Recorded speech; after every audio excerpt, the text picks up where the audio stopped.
Shabbat Shalom a todos. Saúdo a todos os irmãos que deixaram seus lares, acordaram um pouco mais cedo para vir aqui adorar o Eterno conosco. E nesse momento, especificamente, para aprender um pouco mais sobre a Torá, sobre a palavra. Então a paraxá dessa semana é a paraxá Toldot, que se encontra no livro de Gênesis, capítulo 25. É uma paraxá que é a única paraxá que aborda mais sobre o herói bíblico e patriarca Isaac, uma paraxá que se concentra mais nele e também nos seus filhos, Esaú e Jacó. Nós temos 3 paraxot anteriores falando sobre o patriarca Abraão, e as 6 posteriores serão sobre Jacó. Então essa é a única paraxá que aborda mais sobre Isaac. E aí nós temos também, como sempre, nós citamos a Haftarah e a Brit Hadashah, para quem quiser ler e depois ver o que tem a ver com a paraxá. A Haftarah se encontra em Malaquias, capítulo 1, verso 1 até o capítulo 2, verso 7. E a Brit Hadashah está em Mateus, capítulo 10. A Brit Hadashah é um texto sugerido pelos judeus messiânicos. No caso aqui eu utilizo normalmente o Ensinando de Sião. Capítulo 10, verso 1, Mateus, capítulo 10, verso 1 até o 11, versículo 30. Essa paraxá, então, ela vai se dividir em 3 partes. Nós vamos ter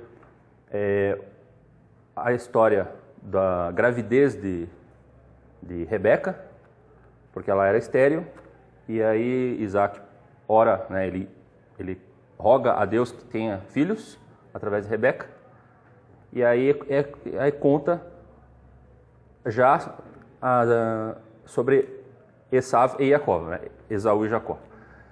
Em seguida nós temos, aí após esses acontecimentos sobre Esav e Jacó, nós temos a situação de Isaac, que vai habitar na terra de Gerar, terra dos filisteus. Então essa é a segunda parte da paraxá. E aí nós temos uma terceira parte ainda, que volta para Esav e Jacó, Esaú e Jacó, na questão da bênção que Jacó toma de Esaú. E finalmente aí nós temos aí o início da fuga, da saída de Jacó, ali da presença dos seus pais, da sua família, quando ele vai para o seu tio em Harã, né, seu tio Labã. Agora vamos entrar na paraxá propriamente dita. E é interessante, quem esteve aqui no estudo que eu ministrei sobre a paraxá Noah, quem lembra desse estudo, e quem não lembra também, eu vou fazer uma breve recapitulação. Eu falei muito sobre a questão das gerações. Desde Gênesis nós temos vários momentos em que Deus fala assim, que as escrituras falam, e estas são as gerações dos céus e da terra, depois as gerações de Adão, depois as gerações de Shem. E isso acaba terminando, sempre quando nós temos no início do texto, falando sobre gerações, aí tem toda uma história contada ali, e termina com alguém invocando um nome, e normalmente é o nome do Senhor, exceto no caso da Torre de Babel, em que não é o nome do Senhor que eles querem engrandecer, mas é o nome deles mesmos. Mas então sempre termina assim. E nós vamos verificar que isso se repete na paraxá dessa semana, essa é a ideia. Então nós temos as gerações, iniciando com aquela frase, estas são as gerações, e aí termina. Essa é a frase introdutória e termina toda a história com "e invocou o nome do Senhor". Isso é algo que se repete no início do livro de Bereshit. E nós sabemos que quando as coisas se repetem na Torá, não é à toa. Ela está tentando nos dar uma dica sobre alguma ideia. E como que isso se repete na paraxá dessa semana? Então, o nome da paraxá é Toldot, significa gerações. Já começa, estas são as gerações de Isaac. Quando nós vamos para o capítulo 26, verso 25, o que acontece? Isaac está em Gerar, ele edifica um altar ali, e em seguida ele invoca o nome do Senhor. Então se repete esse fenômeno que eu expliquei com mais detalhes na Parashá Noah. Então ele invocou o nome do Senhor. Então o que tem a ver essa questão das gerações em invocar o nome do Senhor? Aparentemente parece que não tem nada a ver uma coisa com a outra. Mas se você prestar atenção, o que significa gerar? Gerar é criar, trazer a existência, fazer algo existir. Mas isso é mais usado, dentro desse contexto da Bíblia, com a questão de gerar vidas. Porque gerações está falando de uma sucessão de vidas. E quem cria a vida a partir do nada é o próprio Eterno, ele dá início ao processo e o homem vai dando continuidade a esse processo de gerar. Então ele vai gerando vidas. Ou seja, ele vai perpetuando a vida, embora pelo pecado ele tenha obtido a morte com isso. Então o que tem a ver invocar o nome do Senhor com gerar? Então essa resposta nós vamos obter ao longo do estudo de hoje.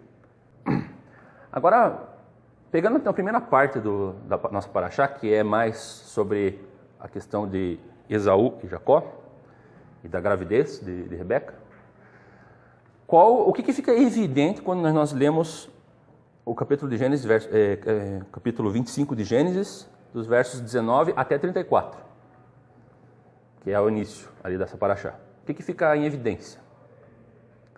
Se você prestar atenção ali, você vai observar as várias diferenças entre Esaú e Jacó. É isso que, digamos, é a temática central desse trecho. E será que é só diferenças entre Esaú e Jacó que nós observamos? Não. Tem mais diferenças que nós observamos aqui. Tem algo que é interessante, se você ligar o começo da Parashá com o final da Parashá da semana passada, você vai observar que, antes de começar a Parashá Toledot, você tem as gerações de Ismael.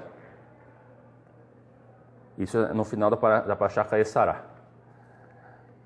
E você observa que existe uma diferença, até uma possível incoerência dentro do que Deus prometeu e abençoar Abraão. E nós sabemos que a bênção era para Abraão, para depois para Isaac. E a bênção, e qual que é essa bênção? Essa bênção é uma bênção de gerações. É uma bênção de uma posteridade numerosa e forte. Mas será que é isso que a princípio está acontecendo? Não é. O que está acontecendo é o contrário. O que está acontecendo é que nós temos Isaac tendo dificuldade para poder ter filhos, e enquanto que Ismael, de acordo com a descrição bíblica, ele não tem nenhuma dificuldade com relação a isso. Inclusive ele tem vários filhos. Ele tem uma prole numerosa. Então parece que também está tendo um contraste nesse sentido. Parece que alguma coisa está indo errada. Aí então Isaac ora ao Eterno, e aí depois de 20 anos Deus responde essa oração e Rebeca finalmente concebe. Mas quando há essa concepção, logo em seguida também há um novo problema, que é a luta entre os gêmeos no ventre. O que motiva a Rebeca também a até questionar o Senhor o que estava acontecendo. Então, nós já começamos a Parashá com contrastes. E nós vamos também encontrar contrastes numa terceira abordagem através de um recurso literário. Nós sabemos que a Bíblia ela está cheia de recursos literários. É quando você consegue entender e perceber a forma como as frases são escritas, os versículos, além do pshat, além do literal. Quando você pega apenas o literal, você apenas observa que algo está sendo, uma mensagem está sendo transmitida. Mas existem algumas técnicas dentro disso, que elas é como se estivesse destacando algum evento, alguma situação que você não perceberia se você estivesse lendo apenas no pshat. Então é isso que nós vamos observar nesse momento. Então existe uma técnica que é usada na Torá, que é a técnica dos paralelismos, simetrias e assimetrias. Então nós vamos entender isso à medida que nós formos prestando atenção em alguns versículos. Então no capítulo 25, 21, observe o seguinte. Então diz assim: Ora, Isaque rogou ao Senhor por sua mulher, porquanto era estéril. E o Senhor o atendeu e Rebeca, sua mulher, concebeu. Versículo 22. E os filhos lutavam no ventre dela. Então ela disse, por que estou assim? E foi consultar ao Senhor. Existe um paralelismo aqui e uma simetria também. Em que sentido? Havia um problema que era a esterilidade de Rebeca. Então, isso motiva Isaque a se dirigir ao Senhor. E no versículo 22, há um novo problema, que aí é a luta dos gêmeos no ventre, e que motiva também Rebeca a consultar ao Senhor. Então, tanto Isaque quanto Rebeca estão com um problema, estão afligindo a si mesmos, e aí, por causa disso, eles vão consultar o Senhor. Só que aqui também tem um detalhe, que é interessante. Nós não temos nenhuma evidência na Bíblia de que, quando o Senhor responde, que ele respondeu a Isaque. Nós temos a resposta do Senhor, a princípio, para Rebeca, porque foi ela que foi perguntar ao Senhor. Então, o Senhor, a princípio, respondeu a ela. E essa é uma resposta muito profunda e muito séria. E como Isaque talvez não tenha ouvido isso vai implicar na forma como ele vai tratar depois a questão da bênção, porque ele quer abençoar Esaú, mas nós percebemos que Rebeca parece que quer que Jacó seja abençoado. Então ela tem a iniciativa de fazer aquele plano para que Jacó tome a bênção. Talvez porque ela soubesse dessa resposta que o Senhor deu para ela, enquanto que Isaque talvez não soubesse. Então vamos ver aqui a resposta do Eterno. Ele responde no versículo 23. E esse versículo nós vamos dividir ele em duas partes. Então diz assim, 2 nações há no teu ventre, e 2 povos se dividirão das tuas entranhas. Então nota que esse versículo, ele tem, nessa primeira parte desse versículo, tem 2 frases, que é 2 nações há no teu ventre, e aí depois uma segunda frase, 2 povos se dividirão das tuas entranhas. São frases idênticas, escritas de uma forma um pouco diferente, mas que fala-se exatamente a mesma coisa. Na segunda parte do versículo, nós vamos também ter 2 frases, e dentro dessa ideia de paralelismo e simetria, o que nós esperaríamos? Então ele diz assim, e um povo será mais forte do que o outro povo, e como, mesmo se tratando de gêmeos, um nasce primeiro e depois vem o segundo, nós já temos a ideia de que o primogênito é que recebe a bênção. Então quem que é o povo mais forte? É o primogênito. Então nós esperaríamos que estivesse escrito assim, e um povo será mais forte do que o outro povo, e o mais moço servirá ao mais velho. Era essa a resposta lógica que Rebeca estaria esperando. Só que nós temos aí uma quebra nessa simetria, porque nós vemos que a resposta é ao contrário, e o mais velho servirá ao mais moço. Devido a essa quebra dessa simetria, como nós temos essa assimetria, o Rabino Shulam já explicou isso, muitas vezes na Torá, quando nós temos algum problema, um problema aparente, né, algo incomum, algo estranho acontecendo, é o momento em que a Torá está querendo salientar algo muito profundo, algo muito interessante e muito importante. E aqui, o que está acontecendo é nada mais, nada menos de um ato profético. Um ato profético envolvendo a vida dos patriarcas. E a vida dos patriarcas são grandes atos proféticos.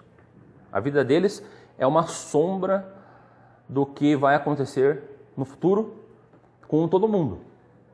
E então aqui qual é o ato profético? É a luta entre esses gêmeos. Então veja que ocorre algo estranho e o Senhor é que dá a resposta. E o Senhor é que determina que esse ato é profético. Então, falando em atos proféticos, nós vemos vários outros atos proféticos na Bíblia. Então, vou dar alguns exemplos para vocês.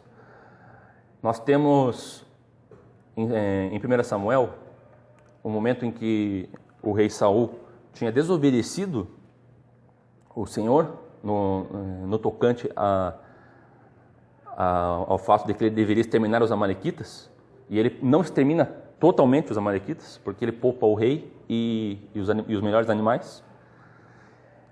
Então nota-se um espírito em Saul contrário a obedecer totalmente ao Senhor, mas ele quer também levar algumas vantagens. E aí Samuel começa a falar que ele vai perder o reinado. E aí ele sai da presença de Saul, e Saul ele puxa Samuel pelo manto e rasga o manto. Acidentalmente, talvez. Mas aí, a partir desse incidente, Samuel aproveita para falar, assim como você rasgou o meu manto, agora o reino será rasgado de ti. Ou seja, aquela atitude de Saul se transformou num ato profético. Mas veja que quem determinou o ato profético foi o Eterno através de Samuel. Quando nós temos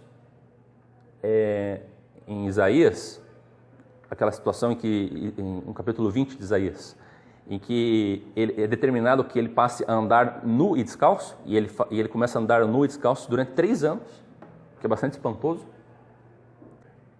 Deus determina que ele faça assim no momento em que ele, na verdade, quer caracterizar uma situação que aconteceria com os cativos de Israel, que foram se refugiar no Egito, porque o Senhor não queria que eles fossem para o Egito. Mas eles vão tentar pedir ajuda aos egípcios, como várias vezes eles fizeram. E aí, devido a isso, eles seriam humilhados, passariam por humilhação. E essa humilhação seria que quando eles fossem capturados no Egito, no retorno deles, eles ficariam nus e descalços. Então esse é um ato profético, vivido pelo profeta Isaías, que Deus é que determina, você que vai fazer isso. Então prestem atenção nessa questão. Nós temos outros exemplos também, por exemplo, Jeremias e o seu cinto de linho. Deus manda Isaías adquirir um cinto de linho e ele deveria vestir cinto, e depois ele tira o cinto e esconde na fenda de uma rocha, e depois de alguns dias ele volta lá e o cinto estava apodrecido. Isso também é algo que simbolizava o que o povo de Israel estava fazendo, porque o povo de Israel, que tinha aliança sobre seus lombos, né, sobre si mesmos, mas aí eles tiram essa aliança e jogam, e aquilo acaba apodrecendo. Então essa é a explicação. E depois tem muitos outros. No próprio livro de Jeremias tem, por exemplo, a questão da botija de óleo quebrada, no livro de Ezequiel também. E o que então nós aprendemos com relação a atos proféticos? Muitas pessoas, eu já ouvi, né, pessoas se levantarem, se reunirem assim, vamos fazer um ato profético. Então, não é bem assim. Você não pode simplesmente fazer algo e achar que você está fazendo um ato profético. Um ato profético, ele é o Senhor que determina qual vai ser o ato, e se já houve um ato, se ele vai ser profético ou não. Um exemplo de uma pessoa que fez um ato profético da sua cabeça foi o falso profeta Ananias, contemporâneo de Jeremias. Quando ele foi lá quando Jeremias estava preso, estava aquele dispositivo prendendo a sua cabeça, ele vai lá e dá uma pancada com a espada e quebra aquilo lá para tirar Jeremias do jugo, e ele fala assim, e assim o Senhor também tirará o jugo de Israel da Babilônia. E daí chegou lá e não era nada disso. E ele morreu ainda por causa disso, depois de 1 ano. Bom, agora vamos voltar então com relação à questão de paralelismos e simetrias. Agora vamos para o versículo 25, Gênesis 25, capítulo 25, verso 25. Então acompanhe comigo. Saiu o primeiro, ruivo, todo ele como um vestido de pelo, e chamaram-lhe Esav. Depois saiu seu irmão, agarrada sua mão ao calcanhar de Esav, pelo que foi chamado Jacó. Então, o que nós temos aqui de paralelismo? Nós temos, então, a descrição de Esav, que saiu primeiro, e aí nós temos as descrições físicas da sua aparência, que ele era ruivo e todo como um vestido de pelo.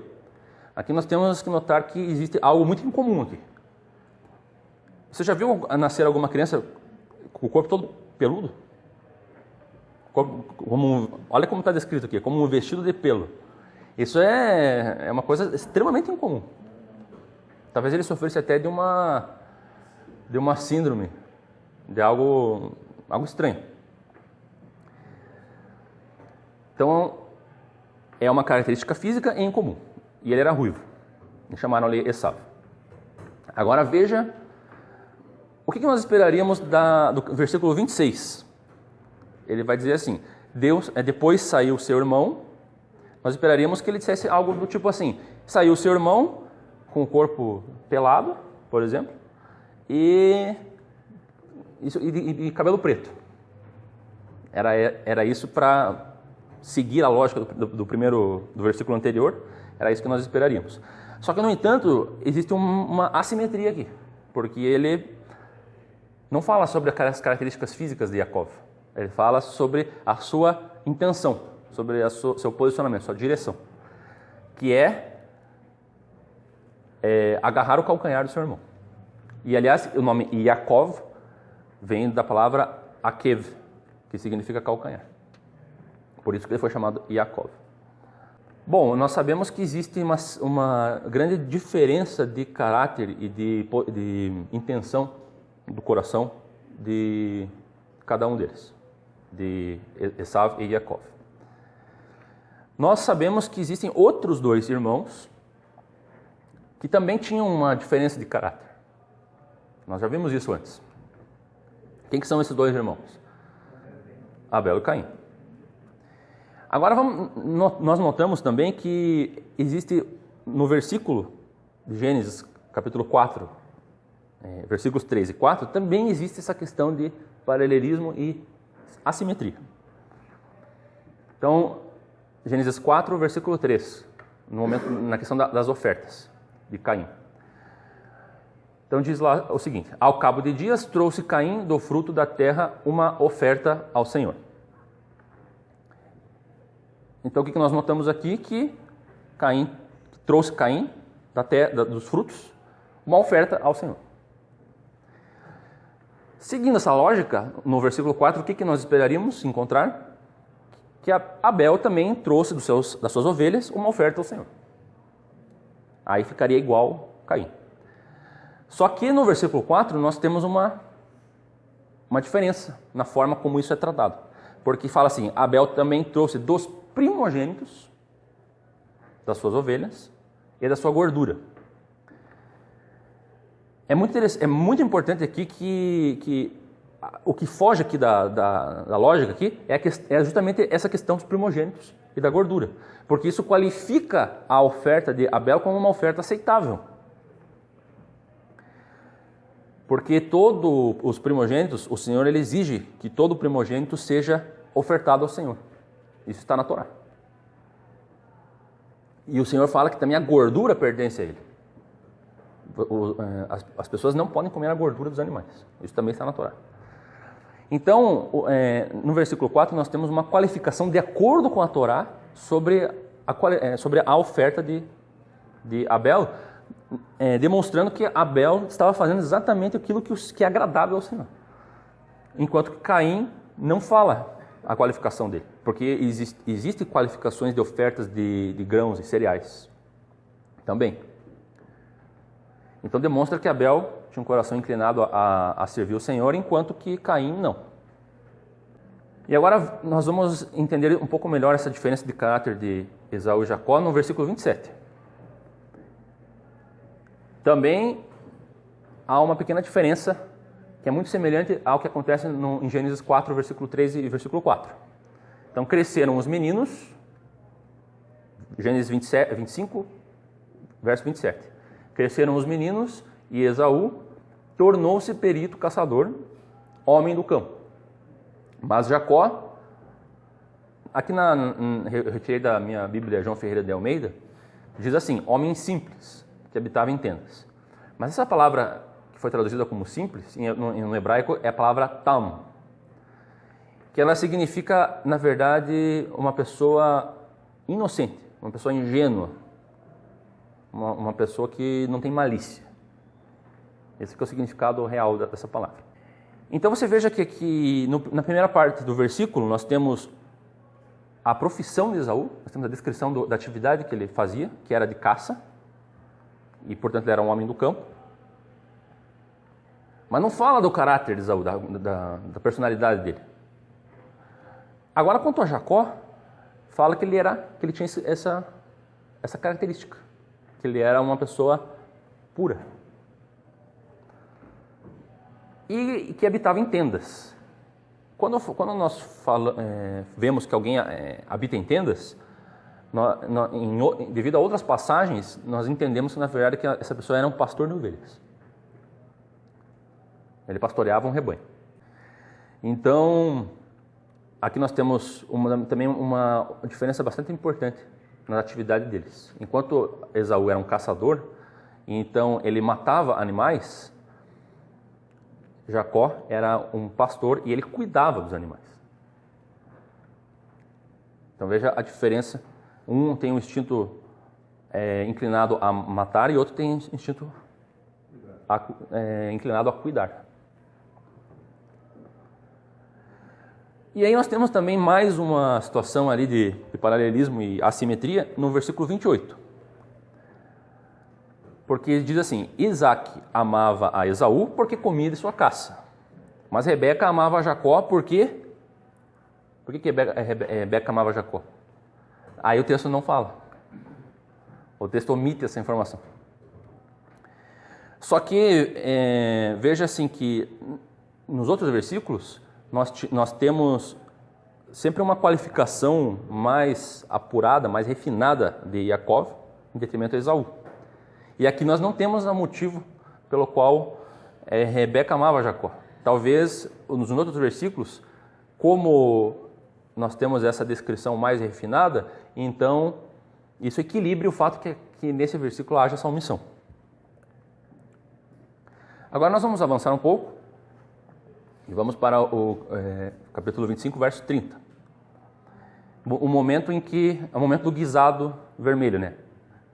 Que na verdade nós sabemos pela história que eram lentilhas, era um prato de lentilhas. Então diz assim, versículo 30, capítulo 25 ainda. E disse Esaú a Jacó, deixa-me, peço-te, comer desse guisado vermelho, porque estou muito cansado. Por isso se chamou Edom. Aqui eu achei muito interessante no hebraico, porque acontece o seguinte. Em hebraico está escrito assim, Vaiomer Esaú el Yaakov, haliteni na min ha-adom hazeh, ki ayef anochi al ken kara shmo Edom. O que acontece nesse versículo? Quando ele vai falar assim, que ele vai pedir para comer aquele prato de lentilhas vermelhas, aquele guisado vermelho, a palavra ha-adom, ela repete duas vezes aqui. Ele fala assim, haliteni na min ha-adom ha-adom. Aí, isso é traduzido, essa expressão é entendida como esse prato, esse guisado vermelho. Só que como essa palavra se repete, e eu já falei que sempre quando algo se repete na Torá, nós devemos ficarmos atentos. Porque qual a palavra que se repete? A palavra ha-adom. E essa palavra ha-adom é o mesmo nome, quando você escreve, são as mesmas letras, do nome Adão. E agora vejam o seguinte, quando Esaú quis muito comer desse prato, houve uma consequência ruim para ele devido a isso. E qual foi a consequência ruim? O fato de que ele disse não à bênção. E daqui a pouco eu vou explicar para vocês o que diz a literatura judaica sobre isso, que é muito interessante. Mas o Adão lá e Eva, eles também têm um apetite para comer algo que vai fazer com que eles percam a bênção. Veja o que diz o versículo 6 do capítulo 3. Então, vendo a mulher que aquela árvore era boa para se comer e agradável aos olhos, e árvore desejável para dar entendimento, tomou do seu fruto, comeu e deu a seu marido, e ele também comeu. O que diz a literatura judaica sobre essa interação aqui de Esav e Jacó, Esaú e Jacó?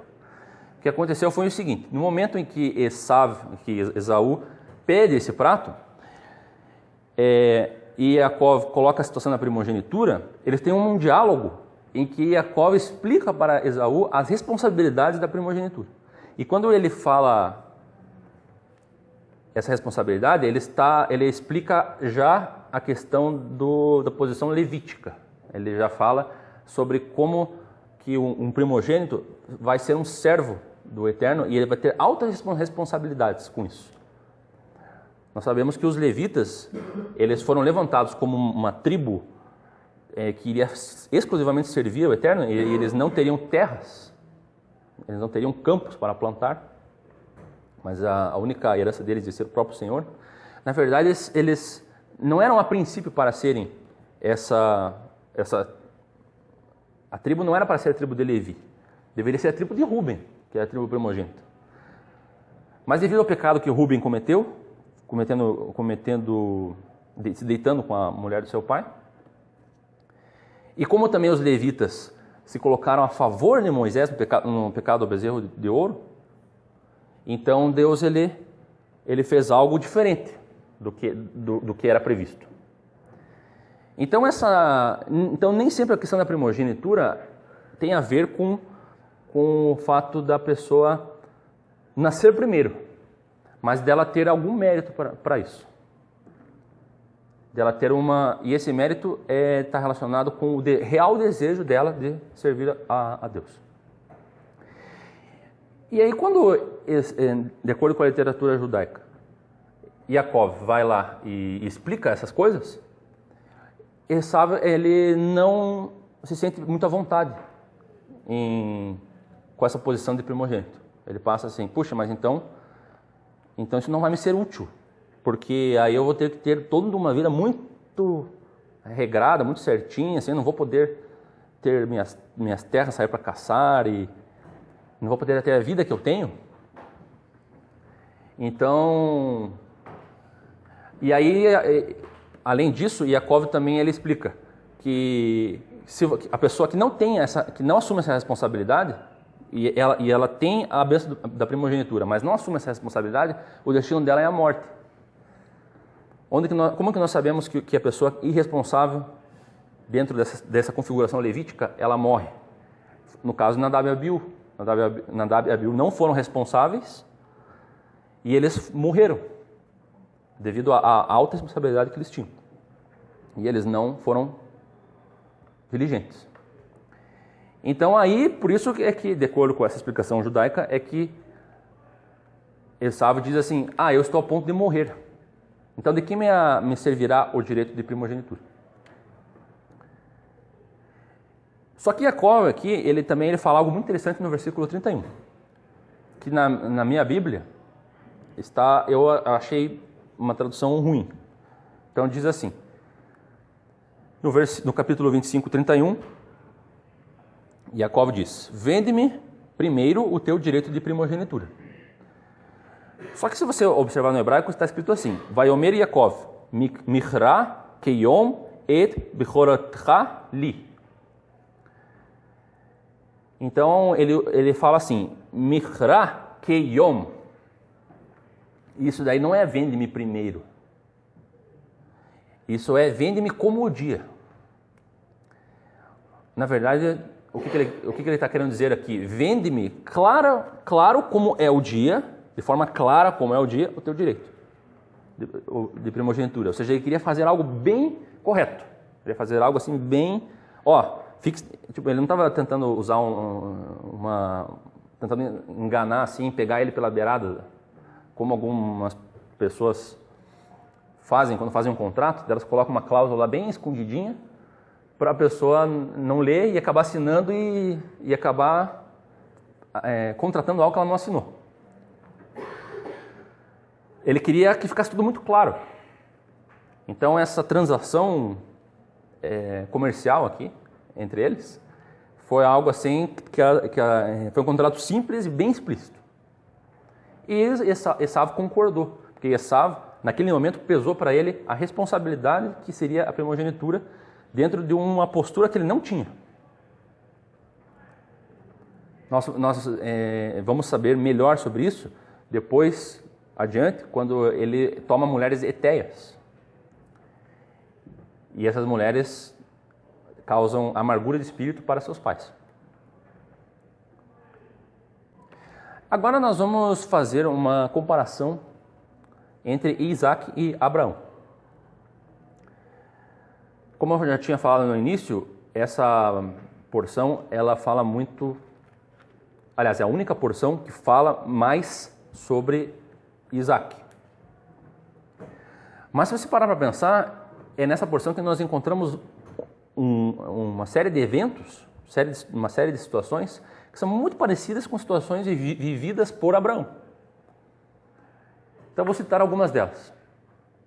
Então, ambos, para começar, tiveram esposas estéreis, esposas que não poderiam dar à luz. Elas só vieram a conceber depois deles orarem ao Eterno. Ou seja,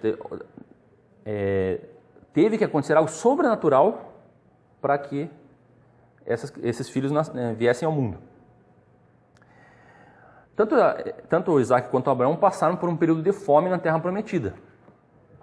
E tiveram que sair do local onde eles estavam e ir para um outro lugar em busca de melhores condições. Ambos fizeram-se passar por irmãos de suas esposas. Quando eles chegaram nessa terra onde havia um rei, no caso de Abraão era o rei do Egito e depois Abimeleque, e aí por 2 vezes Abraão ainda diz que Sara, sua irmã, com medo dele que ele fosse morto devido ao rei lá que querer tomar a sua esposa, que era muito bela. Isso acontece com Isaac também. Isaac faz a mesma coisa. Eles também tiveram disputas com seus pastores e os pastores de outros, no caso de Abraão, entre seus pastores, os pastores de Ló, e Isaac, seus pastores, os de Abimeleque. E também ambos cavaram um poço na região, na cidade de Beersheba. Naquela época não era uma cidade, ela recebeu esse nome por causa disso, porque o nome do poço era Sheva. Tiveram 2 filhos, sendo que apenas um deles recebeu a bênção que Deus queria abençoar Abraão, e o outro não recebeu aquela bênção. No caso, nós temos Isaac e Ismael, depois Esaú e Jacó. Então, Isaac e Jacó vão para um determinado caminho, e Ismael e Esaú vão também juntos para um outro caminho. Então parece que a vida de Isaac foi de certa forma uma repetição da vida de Abraão.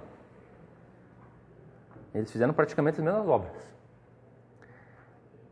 E nós vamos utilizar essa ideia para poder entender também uma questão referente a isso que eu falei antes, sobre que a vida dos patriarcas são uma sucessão de grandes atos proféticos.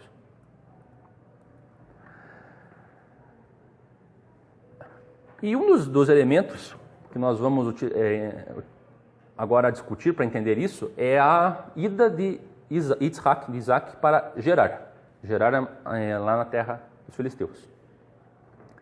Então, isso está no capítulo 26, dos versos 1 a 33. E é uma parte que está em destaque, que é conhecida como Parashá Estumá, que é quando nós temos no rolo da Torá um intervalo, uma lacuna entre a sequência de palavras. Você vê que tem uma lacuna, uma parte em branco, e aí o texto reinicia.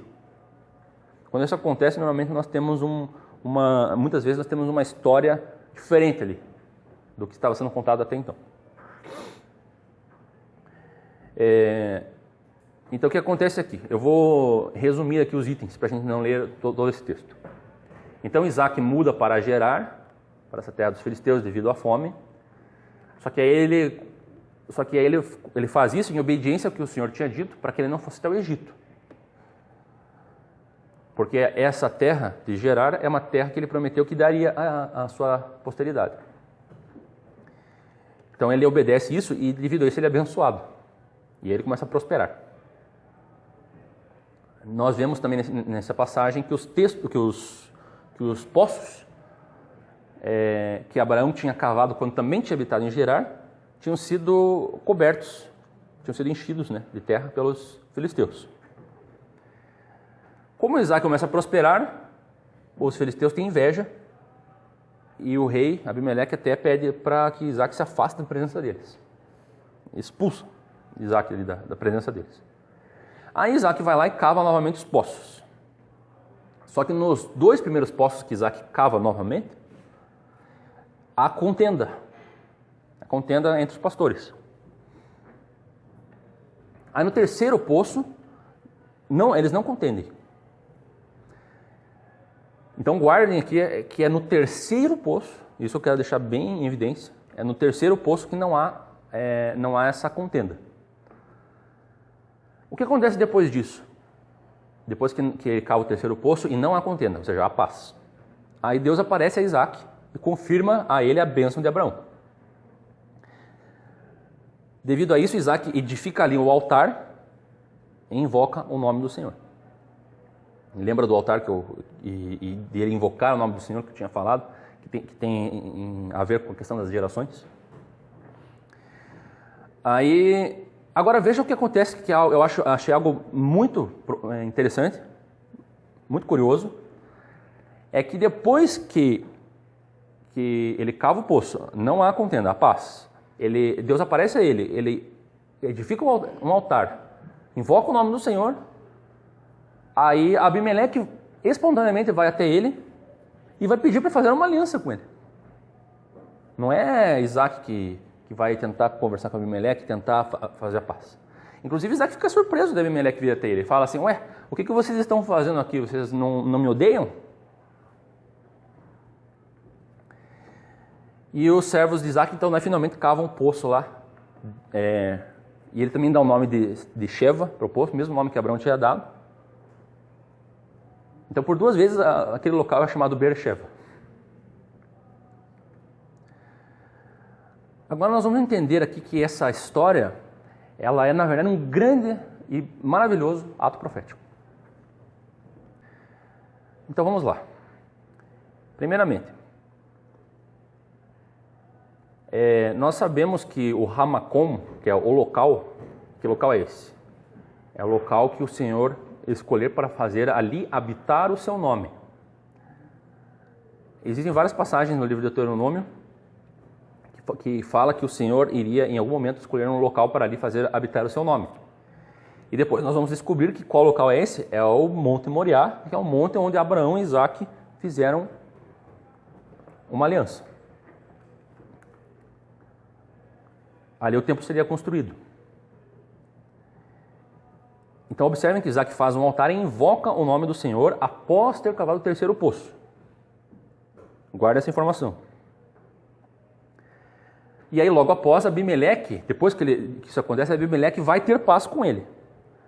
Agora vejam uma semelhança dessa situação com a situação da construção do templo. Lá em 1 Reis, capítulo 5. Versos 12 até o capítulo 6, verso 13. O que acontece lá?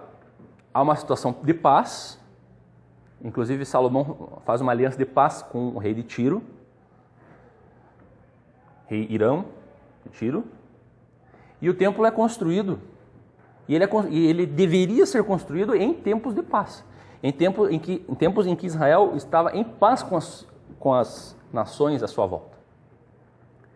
Por isso que Davi não foi permitido a Davi construir o templo, porque Davi estava fazendo guerra com essas nações, como bem está escrito no livro de 2 Samuel. Agora veja o seguinte, Salomão edifica o templo em tempos de paz. Quantos templos foram construídos até agora? 2 templos. Esses 2 templos foram destruídos, foram construídos e foram destruídos. Que é o templo de Salomão e depois o templo de Zorobabel. O templo de Herodes é na verdade, uma ampliação do templo de Zorobabel. Não é um terceiro templo. Então, veja que também há 2 poços e esses 2 poços houve contenda. Não houve uma paz, né? Uma continuidade. Só no terceiro poço. Então, os rabinos entendem que esses 3 poços, eles fazem uma alusão nesse contexto aos 3 templos. E o terceiro templo que há de ser construído será um templo que será construído em tempos de paz e mais ainda. O que é esse mais? É um tempo em que muitas outras profecias se cumprirão. Profecias que falam do momento em que as nações subirão a Jerusalém. Aquela parábola do grão de mostarda, né, em que o povo de Israel se transformaria numa árvore de mostarda frondosa e que as árvores iriam fazer os seus ninhos, né, ou seja, as nações iriam se achegar até Israel, e aí iriam buscar aprender do Senhor, iriam buscar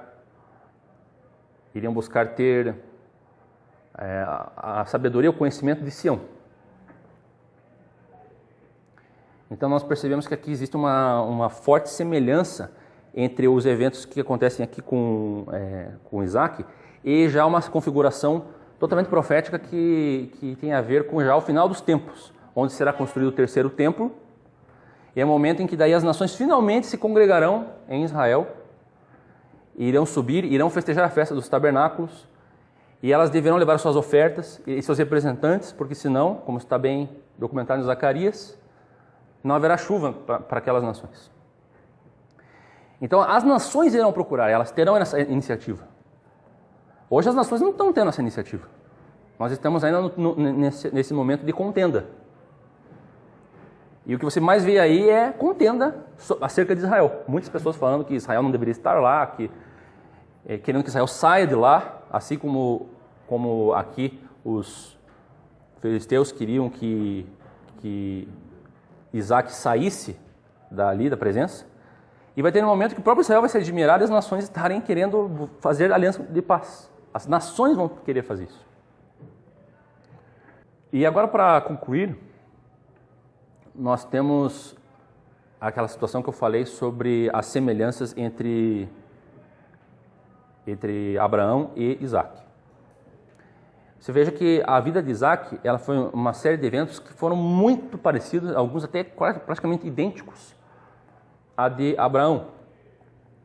E isso também é uma lição para nós sobre algo que talvez os judeus eles não consigam muito entender sobre o Messias, um aspecto do Messias, como filho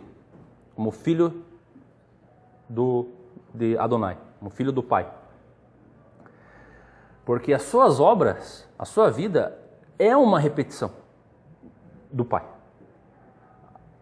Então veja o que o que Yeshua prega em João, capítulo 5, verso 17 e 38. Veja as coisas que ele diz. Ele diz assim, que fez as obras do Pai, fez apenas o que o Pai fez. Ele diz que ele pode ressuscitar os mortos, porque o Pai faz isso. E ele também diz que as pessoas deveriam honrar o Filho assim como honram o Pai. E é interessante que até Abimeleque honrou o Pai e honrou o Filho. Abimeleque ali como sendo representante das nações. Então, às vezes pode parecer um pouco complicado para os judeus, quando eles se deparam com essa situação de honrar o Filho, honrar o Pai, como se fosse duas pessoas distintas recebendo adoração.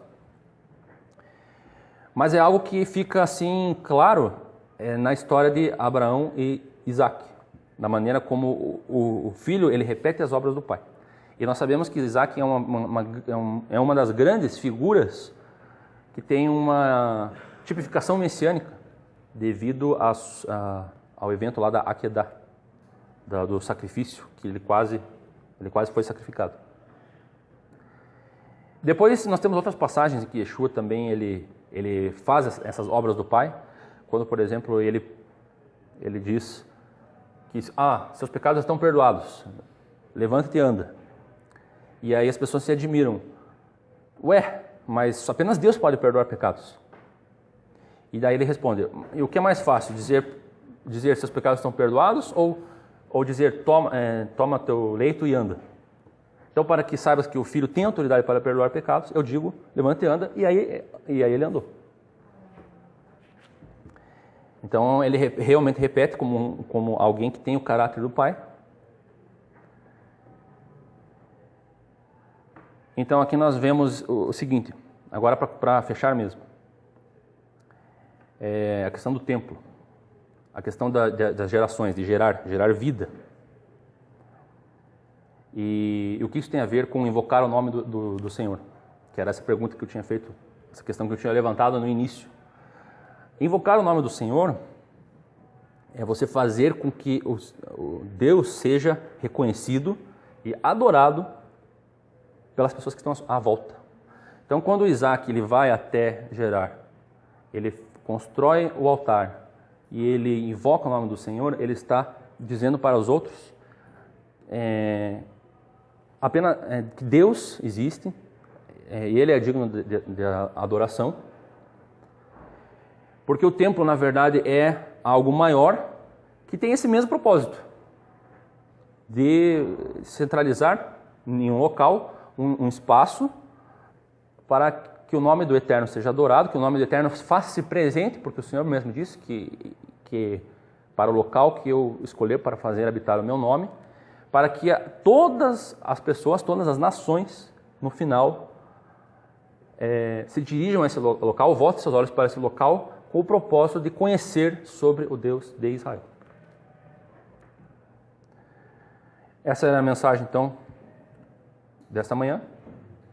Eu desejo um Shabbat Shalom, uma tarde de Shabbat abençoada para todos e uma boa semana. Amém?